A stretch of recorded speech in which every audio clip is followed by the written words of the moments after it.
Update 4, Crime Nerds, who is the worst serial killer nobody has heard of. During his time in jail, he bragged about his crime to other inmates in an attempt to impress them, but they laid hands on him the same way they did during his very first stint in prison. As for Dina, who was kept at a local monastery for her own safety, she only admitted to her part of the crime at first, but after being threatened with capital punishment she started to talk for fear of making her daughter an orphan. I never unalived anyone myself, though I admit that I was Suklatin's accomplice. I prepared warm water and after, I helped prepare the product.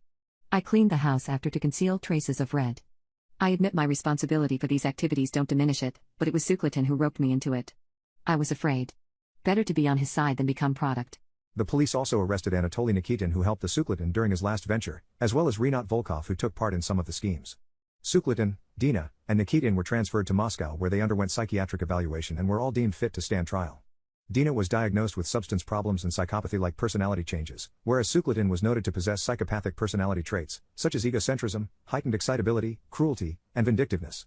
He was asked, "Why did you unalive for the first time and how did you come to use the product for dinner?" "I was curious. I love women and being in bed with them. I wanted to see what their product tasted like." "Are you not afraid of God, Suklatin? On Judgment Day?" "Why do I care for God? I'm my own God and devil. To be honest, I am afraid of death, but I don't feel like dying right now and I haven't lived long enough. Never mind your Judgment Day." The trial lasted for a month, with Suklatin behaving in a calm manner and even being allowed to smoke in the courtroom so as to coax a confession out of him. He relished the details of his activities, refusing to believe that he could be sentenced to death for removing swine. Unsurprisingly, however, he was sentenced to death. His last wish was to have a meeting with Dina, during which he asked for her forgiveness and gave her an apple. What she did with the apple is sadly unknown.